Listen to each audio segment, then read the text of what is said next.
Bismillahirrahmanirrahim. Assalamualaikum warahmatullahi wabarakatuh. Innal hamdalillah nahmaduhu wa nasta'inuhu wa nastahdihi wa nastaghfiruh wa na'udzu billahi min shururi anfusina wa sayyiati a'malina. May yahdihillahu fala mudilla lahu wa may yudlil fala hadiya lahu. Asyhadu an la ilaha illallah wahdahu la syarika lahu wa asyhadu anna Muhammadan 'abduhu wa rasuluh wa safiyyuhu min khalqihi wa habibuhu wa ala alihi wa sahbihi wa man sara ala darbihi wastana bi sunnatihi wa man tabi'a hudahu wa man wala, amma ba'd. Mohon maaf sebelumnya karena suaranya ini ada gangguan, bukan dari mic-nya, dari suara saya. Ini alhamdulillah berkah orasi khutbah Jumat tentang Palestina. Ini hasilnya, mudah-mudahan ini kafarat dosa-dosa kita. Ya, jadi dari hari Jumat ke akhir ini berdoa, mohon maaf, bukan sengaja memang. Jadi hari Jumat kita diminta semuanya dari alumni Al-Azhar lewat rilis dari Grand Sheikh, pemimpin tertinggi di Al-Azhar University. Dia yayasan terbesar di Mesir. Bahkan tanah Mesir itu 2/3-nya milik Al-Azhar. Ya, tahun 232 Hijriah. Itu sudah 1665 tahun hadis natalisnya. Jadi sebelum adanya Mesir dia sudah ada dua. Ya, dari Fatimah Zahra. Ya. Jadi kita diminta supaya khutbah Jumat itu kemarin judulnya, tema sentralnya tentang Syekh Palestina. Maka saya, darah naik, udah keluar semua tuh ini suara. Begitu turun selesai sholat, wah, suara hilang, bersuara kemana ini? Yang mudah-mudahan kita doakan sebelum kita mulai dan melanjutkan kajian ini, mari kita doakan Palestina, kita doakan saudara-saudara kita. Rasulullah bersabda dalam hadis yang sahih Muslim di Abu Sa'id Al-Khudri, "Ma min 'abdin yad'u li ahlihi bi dhahril ghaibi illa waqala lahu malakan yaqulu lahu amin wa laka bimislihi." Tidaklah, kata Rasulullah, seorang muslim mendoakan saudaranya dan dia gak kenal. Kita doain, dia gak kenal, kita gak kenal dia gak kenal kita, kecuali Allah akan mengutus dan mengirim malaikat dan dia akan mengatakan amin, semoga Allah mengabulkan dan bagimu seperti pahala mereka. Gitu ya. Jadi kita Syekh Palestina itu kewajiban kita karena salah satu daripada muqaddasatul Islam, sesuatu kehormatan, simbol-simbol kebesaran agama Islam.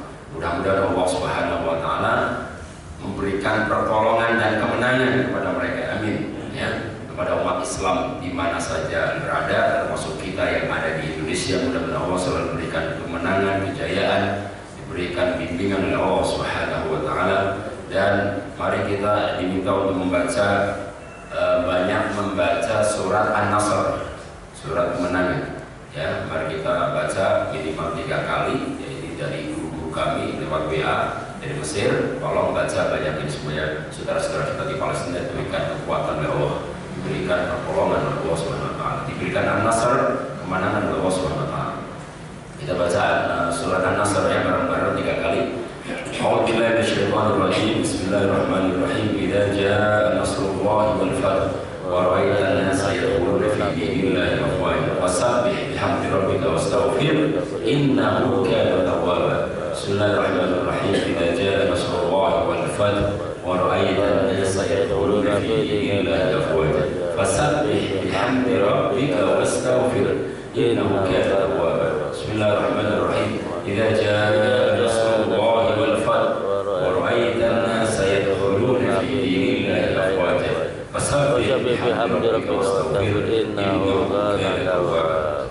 Yang bisa dilakukan oleh semua umat Islam dimanapun berada adalah berdoa. Kalau kita tidak bisa membantu dengan donasi finansial, donasi tenaga dan diplomasi, karena itu tugasnya pemerintah, ya, Kementerian Luar Negeri dan diplomat, tapi kita yang bisa kita lakukan semuanya adalah dukungan dan support dengan doa. Ya, baik, kita akan mengkaji hari ini tentang Al-Wasat. Al-Wasat ini mengambil tanpa seizin, tapi dia tahu dan sama-sama tahu atau terang-terangan gitu ya. Sandal di luar itu kan ya, dipakainya aja sama dia. Ya itu namanya gosok. Ya. Baik, ini gimana di dalam Islam? Ta'rifu, definisinya ja'fil Qur'anil Karim, ada di dalam Al-Quran terdapat ayat tentang gosok. Allah berfirman di surat Al-Kahfi ayat 79, konteksnya tentang Nabi Khidir dengan Nabi Musa. Ya. Allah berfirman, "Ammas safinatu fakanat limasakina ya'maluna fil bahri fa'aradu an 'aibaha wa kana wara'ahum malikun ya'khudhu kull safinatin ghasba." Jadi garis merahnya ghasbanya itu ya, kata kuncinya. Ya. Ammas safinatu, adapun perahu kapal, fakanat limasakina, milik para nelayan miskin, ya, para nelayan dari dulu sudah ada nelayan. Ya'maluna fil bahri, mereka berlayar berlabuh di laut. Faratu, maka kata Nabi Khidir, saya ingin aibah, saya ingin membuat perahu itu cacat. Gitu, jadi itu perahu bagus itu dibolongin sama dia. Kalau orangnya kan gimana sih, itu ini nggak ada kerjaan, gitu ya. Tapi nanti ada hikmahnya. Jadi ini Nabi Khidir ini debatable di kalangan ulama tafsir, apakah beliau itu nabi atau wali. Tapi menurut pendapat yang rajih, yang lebih kuat, beliau adalah nabi. Karena mendapatkan perintah ada 3 hal yang nggak mungkin itu semuanya dilakukan kecuali atas perintah dari Allah. Ya, anak kecil yang masih lari-lari itu diambilnya, kepalanya dipelintir gitu, mati. Nggak mungkin sih kalau itu bukan dari Allah, itu mesti ada ininya. Ada amri Rabbi, ini diperintahkan oleh Tuhan. Kemudian yang kedua ini safina, perahu.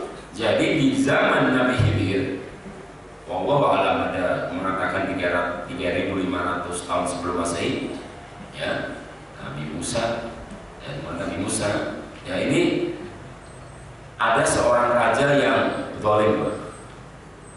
Raja itu dari dulu kalau sudah lupa dengan dirinya dan dia merasa paling hebat, tidak memerlukan rakyatnya, dia pasti zalim.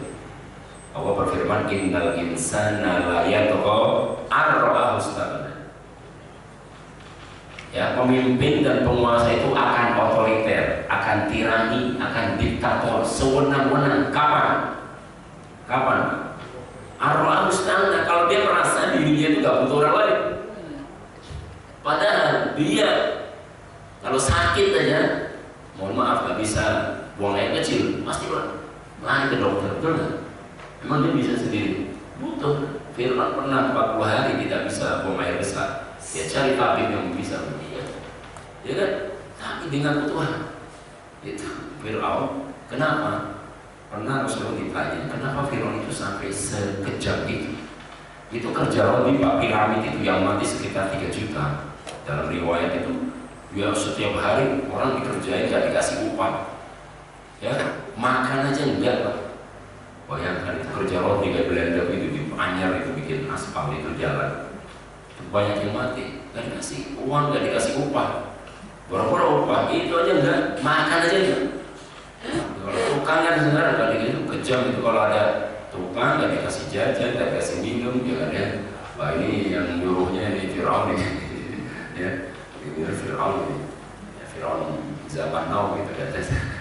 Ya, jadi Fir'aun, kata Rasulullah, kenapa dia bisa seperti itu? Bunda, kata Rasulullah, karena itu di zaman kelamaan dia jadi raja, kelamaan jadi pemimpin, Pak. Jadi kalau jadi pemimpin jangan lama-lama.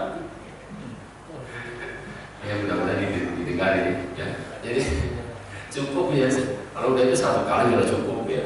Jadi yang membatasi periode jabatan kepemerintahan dan jabatan siapa? Rasulullah SAW. Dari hadis ini di Sahih Bukhari. Ya, kemudian Fir'aun kelamaan. Coba kalau dia 5 tahun lagi nggak begitu, nggak ngaku Tuhan. Tapi saking enaknya, memang duduk di kursi empuk enak banget, Pak. Nggak mau turun. Ya saya udah enak tapi kalau begini terus nih, bisa sampai siang ini nggak mau turun. Ya, jadi kalau sudah keenakan begitu, Fir'aun begitu karena keenakan, ya, kelamaan, hanya udah cukup, jangan lama-lama jadi penguasa. Nah, jadi sekalian, ini raja apa yang dilakukan? Setiap ada perahu yang bagus, dirampas, digosoknya, tadi diambil, ya, dan orang tahu, ya kayak rampas berarti ya, rampas namanya, itu malak, ya, bahasa kitanya malak ya, di sini ya, celebihnya malak itu. Dipalak itu dia. Jadi dipalaknya sama dia. Tapi itu yang bagus. Kalau nggak bagus, ini raja pinter. Milih-milih juga dia. Perahunya jelek kayak gini. Nggak diadil dia. Nah, Nabi Khidir itu perintah dari Allah. Ini raja mau ngambilnya yang bagus. Maka ada perahu, beberapa perahu sama Nabi Khidir itu dibolongin. Itu sengaja Nabi gini. Dan Nabi Musa kan sebagai muridnya, guru, gimana ini? Oh, punya nelayan mereka buat cari kerja, kok engkau bolongin gitu? Senyumannya Nabi nanti ada waktunya saya jelasin. Gitu. Ya, jadi kita kadang-kadang jadi etikanya berburu itu kita nggak boleh protes dulu. Kalau protes udah ya jangan protes. Iya, nggak jadi murid kan gitu. Jadi akhirnya dijelasin bahwa kenapa saya bolongin itu perahu, kata Nabi Khidir, aibah, karena ada raja yang boleh dia ngambil itu kalau yang bagus. Kalau saya bolongin, dia bolong gak mau, ditinggalin sama dia, dan masih bagus gitu ya. Jadi itu namanya wasab. Nah, ini wasab adalah ahlu syasin haqqa ghairi wal istilah alaihi udwanan wa qahran anhu. Ini definisinya, pengertiannya.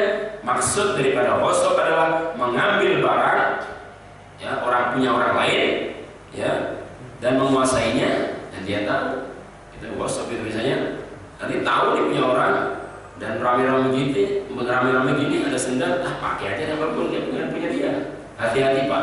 Dan ini terbukti di bandara. Hati-hati, ada modus baru. Wallahu a'lam. Ada ibu-ibu, dia pakai sendal di bandara Cengkareng, dia sholat, habis sholat sendalnya hilang. Kalau ibu-ibu kan malu ya, Bu, enggak malu kan kalau nggak pakai sendal, nggak pakai sepatu. Akhirnya ada sendal dipakai sama dia. Pakai aja Bu, ini baru biasa ketuker kali ini, pakai aja dipakai. Pas begitu di radar itu kalau apa namanya? Yang CCTV itu ketahuan dan ternyata diperiksa gitu kan bunyi. Ada narkobanya. Masya Allah. Ya, kalau bapak-bapak sih nyeker aja dah, kalau punya saya ya masih bisa ya. Nah kalau ibu-ibu, kalau dandan lagi, ya bagaimana apa kata dunia kalau saya nggak pakai sendal, lalu gimana di bandara lagi, muka saya kemana gitu kan gitu. Ya bunda gitu, akhirnya dia bingung dia. Ada narkoba dibuka gitu, ada narkoba aja. Jadi ada modus dia supaya kena gitu. Ya, mudah-mudahan kita dilindungi Allah SWT dari fitnah ini.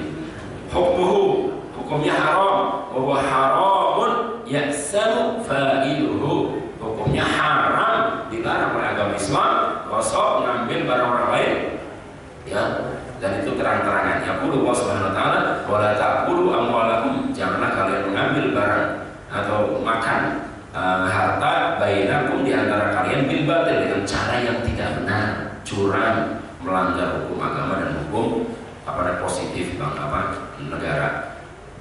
Wa fi khutbatil wada, ini hadisnya di khutbah perpisahan Rasulullah SAW. Rawah Imam Bukhari Muslim, riwayat muttafaqun alaih, Bukhari dan Muslim. Qala Rasul sallallahu alaihi wasallam, inna dima'akum, sesungguhnya darah kalian, maksudnya nyawa. Darah di sini maksudnya nyawa, hidup, hak hidup. Ini sebenarnya resolusi PBB tentang human right, hak asasi manusia termasuk hak hidup, bukan dijamin oleh undang-undang saudara, dijamin oleh Al-Quran, dijamin oleh Allah, dijamin oleh Rasulullah. Lebih baik hancur itu Ka'bah daripada membunuh seorang jiwa, seorang manusia. Itu hadis di Tabrani, satu luar biasa ya. Jadi inna dima'akum, sesungguhnya darah kalian, kehidupan kalian, wa amwalakum, dan harta kalian, kekayaan kalian, wa aradakum, dan harga diri kalian, haramun alaikum, haram hukumnya untuk mengganggu, untuk menzalimi hal-hal itu. Nggak boleh orang rampas harta orang lain, mengambil hak orang lain tanpa cara yang benar secara syariat dan secara undang-undang. Yang kedua, harga diri, ya.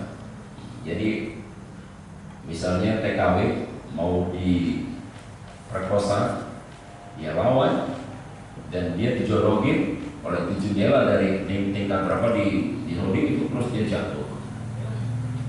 Dia membela dan mempertahankan kehormatan dirinya, itu dinilai syahid ulama. Nanti hadisnya di sini. Warawal Bukhari ini kahormati yaumikum, seperti kemuliaan dan kesucian hari ini. Dan ini termasuk min hurmatillah, sya'air wa syiar agama Islam, termasuk Masjidil Aqsa. Itu salah satu syiar Islam yang paling besar. Kenapa? Karena disebutkan di dalam Al-Quran, pertama, bahwa Masjidil Aqsa adalah masjid, ya, masjid kiblat umat Islam pertama kali sebelum Masjidil Haram Ka'bah. Mana dalilnya? Di surat Al-Baqarah ayat 142. Sayaqulu sufaha'u minan nasi ma wallahum an qiblatihim allati kanu 'alaiha. Qul lillahi al-masyriq wal maghrib yahdi man yasha' ila siratin mustaqim. Wa kadzalika ja'alnakum ummatan wasatan litakunu syuhada'a 'alan-nas wa yakuna ar-rasulu 'alaikum shahida. Wa ma ja'alna al-qiblata allati kunta 'alaiha illa lina'lama man yattabi'ur rasula illa mimman yanqalibu 'ala aqibih. In kana kabiratan illa 'ala alladziina hada Allah. وَمَكَانَ اللَّهُ لِيُذْهِبَنَكُمْ مِنَ اللَّهِ بِالنَّاسِ لَرَءُوفٌ رَحِيمٌ قَدْ نَرَى تَقَلُّبَ وَجْهِكَ فِي السَّمَاءِ فَلَنُوَلِّيَنَّكَ قِبْلَةً تَرْضَاهَا. Di sini فَلَنُوَلِّيَنَّكَ قَدْ نَرَى تَقَلُّبَ وَجْهِكَ فِي السَّمَاءِ. Kami telah melihat mukamu wahai Rasul, kamu rindu dengan Ka'bah, kamu rindu dengan Masjidil Haram, rindu dengan kampung kelahiran, kampung halaman. Makanya cinta dengan kampung halaman itu fitrah manusia, Pak. Gak bisa dinafikan, gak bisa dihindari. Kenapa? Karena fitrah itu gak bisa dihilangkan. Maka yang namanya mudik itu mudik. Gimana pun itu dia tetap itu mudik itu. Walaupun kejadian breskin, apa lagi? Ada kejadian apa lagi itu? Ya tetap aja, gak bisa dilarang. Kenapa? Fitrah. Rasulullah SAW rindu dengan Ka'bah, sampai Allah memperturutkan kemauan Rasulullah untuk memindahkan kiblat. Awalnya kiblat itu ke Masjidil Aqsa. Berapa bulan? 16. Dalam riwayat 17 bulan. 17 bulan atau 16 bulan itu diriwayat di Sahih Bukhari tentang tafsir ayat ini. Ya.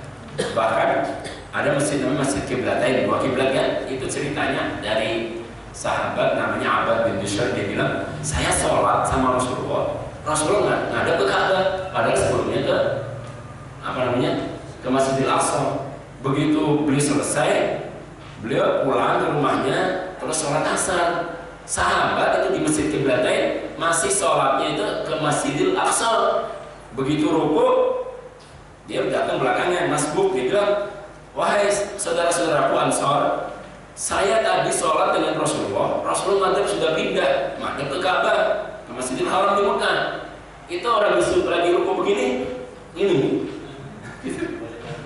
Ya, tapi kan gerakannya sudah diukur, tidak over, karena ada gerakan udah udah bukan gerak jalan, Pak, ada aturannya juga itu ya. Ada aturan waktu pindah sholat kalau kita sholat itu diatur di fikih kan, udah belajar ibadah, waktu fikih ibadah kan, udah belajar gimana caranya nggak boleh berturut-turut lebih dari 3, karena gerakan berturut-turut atau banyak lebih dari 3 membatalkan sholat. Gimana?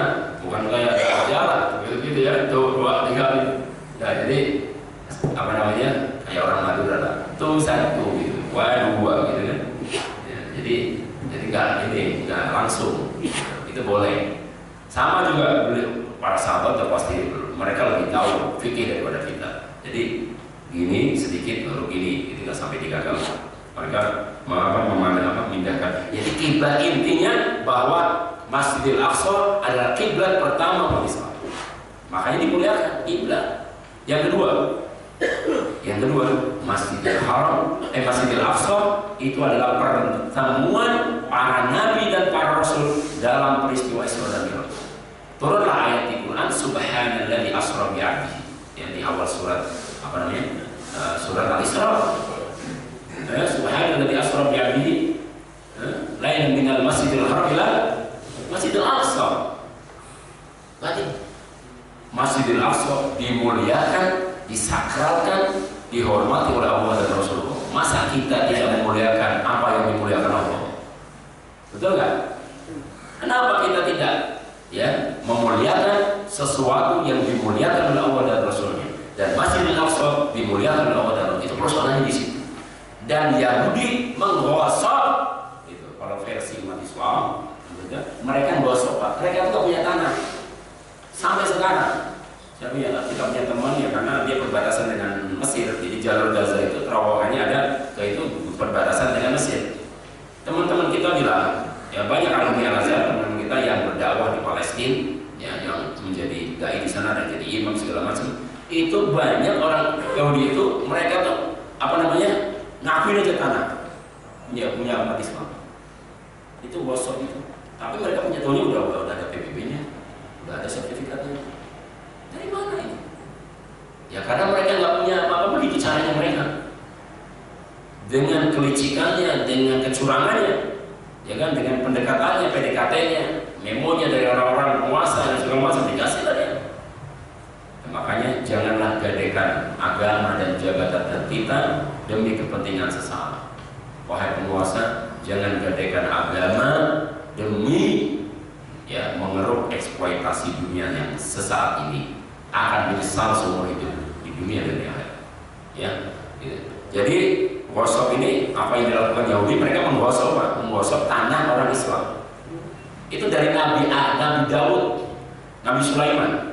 Ya, di dalam riwayat di tafsir itu saya baca sekitar ada yang mengatakan 606 sebelum Masehi.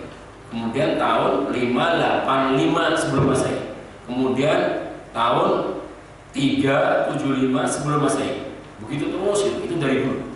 Ya, dari dulu apa yang namanya Masjidil Aqsa itu diperebutkan oleh mereka dan mereka berusaha terus. Dan insya Allah ya Allah Subhanahu wa taala akan memberikan pertolongan pada akhirnya, kita yakin pada umat Islam. Amin ya. Allahu Akbar takbir. Allahu Akbar. Subuh-subuh biar enggak ngantuk begini. Takut. Sampai suara habis kita ya ke Palestina. Baik. Rawah Bukhari Muslim. Imam Bukhari meriwayatkan dari Abu Hurairah, anna Nabi sallallahu alaihi wasallam qala la yazni az-zani hina yazni wa huwa mu'min. Orang tidak bakalan berzina ketika berzina dia beriman pada Allah. Berarti kalau dia melacur dan berzina, berselingkuh, auzubillah dari penyakit yang luar biasa. Sampai ada seorang sahabat namanya Maimun ibn al-Audi, Ibnu Umar al-Audi, dia meriwayatkan di Sahih Bukhari. Dia bilang, saya sebelum masuk Islam pernah melihat monyet dan orang hutan. Itu dia kumpul kebo, kumpul monyet namanya, bukan kebo ya. Itu apa coba? Itu monyet-monyet yang lain itu ngeroyok dia, dilemparin batu itu monyet. Padahal monyet atau orang hutan, hewan dilemparin gitu. Lalu itu dirajam kalau dirinya sampai mati. Itu hewan Pak, dengan intuisinya, dengan instingnya. Masa manusia mau melakukan itu? Itu orang yang seperti orang hutan atau monyet atau kera. Ya, jadi sangat jorok sekali, sangat jijik sekali. Makanya itu lakukan fahisyah, sesuatu yang jorok, sesuatu yang jijik. Kalau orang yang bersih fitrahnya, orang yang normal pasti menghindari, pasti nggak mau sama sekali. Ya, jadi mudah-mudahan Allah jaga kita dan generasi dan anak-anak kita dari bahaya free sex pergaulan bebas ini yang mengancam masa depan bangsa dan agama. Wala yashrabu syarib hina yashrab wa huwa mu'min, dan orang tidak minum minuman keras ya kalau dia beriman. Jadi kalau dia minum berarti dia nggak beriman. Ya, imannya down atau imannya lagi ditaruh di masjid sama dia. Ya kan? Wala yasriqu sariq, dan tidak pencuri hina yasriq, ketika mencuri wa huwa mu'min, dia beriman. Wala yantahi, ini di sini dalilnya. Wala yantahi, tidak hosok, tidak merampas, tidak mengambil hak orang lain ketika ngambil dia beriman. Jadi kalau dia ngambil sendal, ambil apa punya orang lain, ambil dia, atau orang tahu tapi orang karena dia pikir ini ambil aja lah, ya kan? Biasa apa gitu, tipikal bukan punya dia, ya kan? Itu gosok ya dalam hadis ini. Pasti dia imannya lagi hilang. Yarfa'u nas ilaihi fi absarihim hina yantahibuha wa huwa mu'min. Wa lisan Yazid an-Nabi anna Nabi sallallahu alaihi wasallam la ya'khudanna ahadukum mata hijab dan wala la'iban. Orang enggak boleh di antara kalian ngambil barang orang lain, baik ngambil beneran atau serius maupun pura-pura. Tetap enggak boleh, itu hak orang lain, jangan dipermainkan, ya. Wa idza akhadha ahadukum asra, apabila orang mengambil barang orang lain, falyaruddah, maka kembalikan. Kalau minjem jelas ya ngomong, ini nggak ngomong. Ini namanya gosok, itu bedanya dengan minjem. Bedanya dengan minjem tuh, ya kalau minjem kan ngomong, izin gitu. Asal boleh pinjem sendal nggak sebentar mau kamar mandi, boleh minjem sendal jepit nggak? Ya kalau mesin nggak nyediain, misalnya gitu TKM nggak nyediain, nggak ada sendal jepit gitu. Terus ada temannya yang bawa sendal jepit, Pak, boleh pinjam sendalnya nggak sebentar mau butuh, ya, karena dia pakainya sendal kulit gitu kan, kalau kena air dia dapat rusak, ya udah pakai aja katanya gitu. Ya udah tidak izin namanya. Tapi kalau dia lihat sendal di sini bukan punya DKM, dia punya bapak-bapak salah satu jamaah gitu, udahlah pakai aja gitu, ya kan? Ini biasanya penyakit di pesantren, gitu begitu penyakitnya. Ya udah gampang itu urusannya. Gampang gimana kalau itu mau dipakai misalnya ke masjid, dia sendal satu-satunya apa nggak pusing gitu, ya.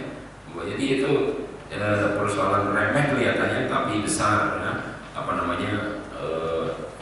Dosanya di sisi Allah Subhanahu Wa Taala. Akhrajahu Ahmad wa Abu Dawud. Wa min tariqi Anas marfu'an ila Nabi sallallahu alaihi wasallam, la yahillu malu imri'in muslimin, tidak halal harta orang Islam kecuali illa bitibin min nafsihi, kecuali nyarinya yang baik, Pak. Jadi di Islam itu kekayaan itu bukan hanya bukan dapatnya, Pak, tapi caranya. Orang Yahudi dia nggak kenal cara. Orang Yahudi nggak kenal cara, mau caranya gimana, mau merampas orang lain seperti Israel sekarang itu, enak aja dia bilang. Ya dia sendiri sudah tahun berapa itu? 58, tahun 67, kemudian tahun berapa sampai dekan nomor 235, tahun 2016 terakhir Desember itu, masalah itu nomor 235 masih hafal itu TK-nya. Dengan kamera solusinya begitu, bahwa kalau ada apa itu otoritas dua negara, Palestina dan Israel. Kenapa Anda sepihak gitu? Gosok itu, Arab itu, rampas itu, rampok itu, Donald Trump. Merampok dan merampas malah ya tanah umat Islam. Enak aja dia bilang ini dipindahin. Emang itu punya koran kalau orang tahu, ya kan, betul-betul menyakiti. Makanya Brad Shalazar langsung panas dia biasanya dulu langsung sama Paulus langsung gitu kan, pemimpin tertinggi atas nama penasihat daripada Oki, ya, Brad Shalazar, dia langsung bilang kita harus bergerak. Khutbah Jumat judulnya tentang Palestina, Save Palestine. Kemudian kita suarakan, kita pertahankan ini Masjidil Aqsa, salah satu simbol agama Islam, dengan sekuat tenaga. Semua masing-masing dengan tugasnya. Yang orator, mubalik, dai dengan orasinya, dengan khutbahnya. Kalau umarok, pejabat, khususnya diplomat, dengan diplomasinya. Ya, makanya untungnya ya pemerintah kita, Menteri Luar Negeri atas perintah dari Presiden bahwa pemerintah Indonesia dan masyarakat ya mendukung kemerdekaan dan kedaulatan Palestina, dan kita bersama Palestina, harus begitu. Kalau enggak, kita harus suara keras jadi. Wa fil hadis man akhadha mala akhi, barang siapa yang ngambil harta saudaranya diyamini dengan sumpah, dia sumpah tuh demi Allah ini punya saya gini-gini, padahal bukan, itu sumpah palsu, itu dosa besar, ya. Supaya dia dapat uang itu, supaya dapat kekayaan itu, Allah mewajibkan dia masuk neraka, wajib hukumnya bagi Allah masukin dia neraka. Ya, kalau bilang dari wa harrama 'alal jannah, dan haram hukumnya dia masuk surga. Faqala rajulun ya Rasulullah wa in kana syai'an yasiran, ya Rasulullah, gimana kalau barang yang diambil itu kecil sedikit? Qala wa in kana 'udan min araqin, walaupun sebiji apa namanya? Siwak. Sebiji siwak. Ini siwak ini punya Pak Helmi misalnya. Diambil ya kan? Ya, apalagi besok habis siwakan gitu mau sholat, terus waktu rukuk jatuh, ya kan? Pakai aja deh siwak deh. Dia pakai sunnah Nabi gitu, mau menguasai sunnah Nabi, tapi melanggar yang haram gitu. Ada begitu ya? Jangan. Jadi tetap pakai cara yang halal untuk melaksanakan sunnah Nabi. Benar ini remeh banget ya. Kelihatannya kecil remeh, kata Rasulullah, meskipun siwak yang kecil ini dia gosok, dia tetap dosa. Gitu kan?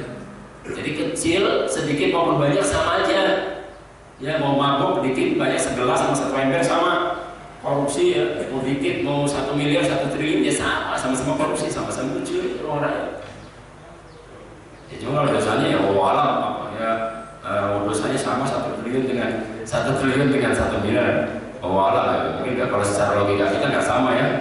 Apa namanya ambil korupsi 1 triliun atau 2,3 triliun dengan 1 miliar gitu kan, tapi ya sama-sama curi. Makanya ada rumornya begitu, tanggung kan. Ya, silakan kalau ada yang punya keperluan, kalau mau izin silakan. Tanggung kalau korupsi mendingan triliun aja. Ya, itu korupsi cuma ratusan ribu, astagfirullah. Itu nggak benar itu, pandangan seperti itu. Contohnya sama. Ini wa in kana yasiran, meskipun sedikit. Oke. Rawal Bukhari wa Muslim an Aisyah, dari Aisyah radhiyallahu anha, ini Sahih Bukhari dan Muslim. Nabi bersabda, "Man dzalama shibran min al-ardi", barang siapa mendzalimi, dia ngambil misalnya sudah diukur oleh BPN gitu kan, tanahnya misalnya 100 meter gitu kan. Terus ada tetangganya gitu, dia nggak tahu, kasih patoknya hilang. Terus dia mau bangun, dilebihin sama dia 1 meter, jadi 101 meter gitu ya. Atau lebih itu 102 meter, dilebihin 1 meter itu dia curang, dia namanya gosok, haram hukumnya, mengambil hak orang lain ya tanpa sepengetahuan dia. Itu hukumnya apa kata Allah, kata Rasulullah, tawbah, Allah akan melilitkan di lehernya dengan tanah itu, nanti dia putarkan oleh Allah SWT di akhirat nanti 7 lapis 7 bumi, gitu kata Rasulullah SAW. Berarti berat banget Pak, karena ini hati akan nyampe ke langit gitu ya, masalah tanah ini. Maka hati-hati jangan sampai kita mengambil tanah orang lain ya. Hormatul intifal bil maksud. Gimana kalau kita ada orang ngambil manfaat dari, sebentar lagi kita syuruk jam berapa ya? 36. Yang bunyi nanti. Bunyi ya, orang bunyi baru saya jawab. 38. Boleh sebelumnya ya udah. Sebentar, satu lagi sedikit lagi.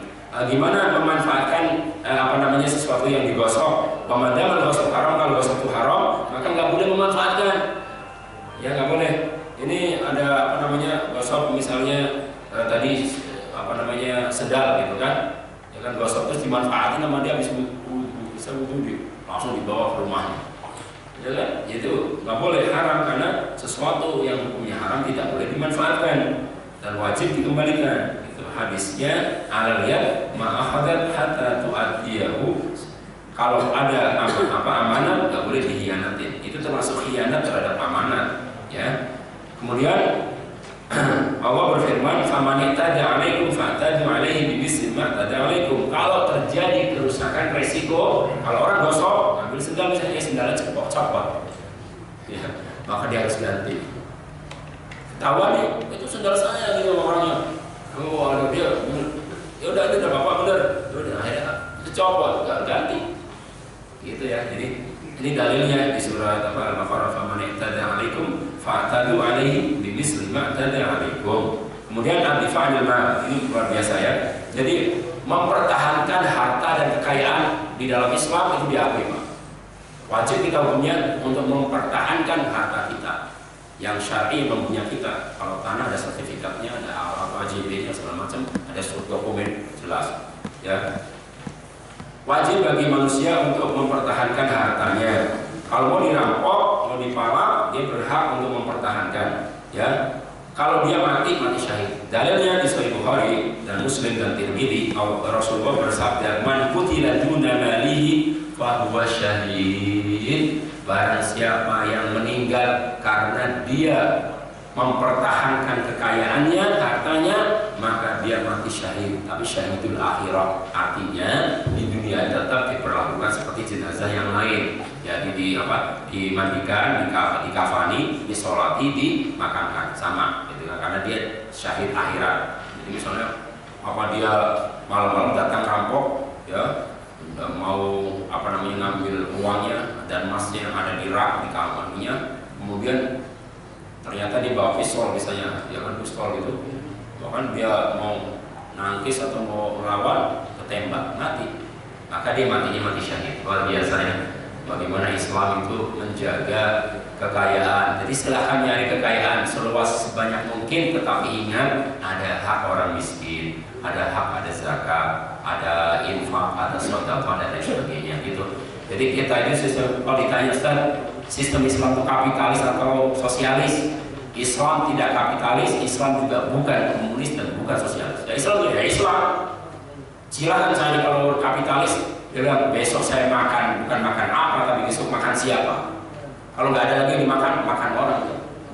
Ya, makan siapa gitu. Kapitalis semboyannya gitu, biarin ya kan? Itu kapitalis.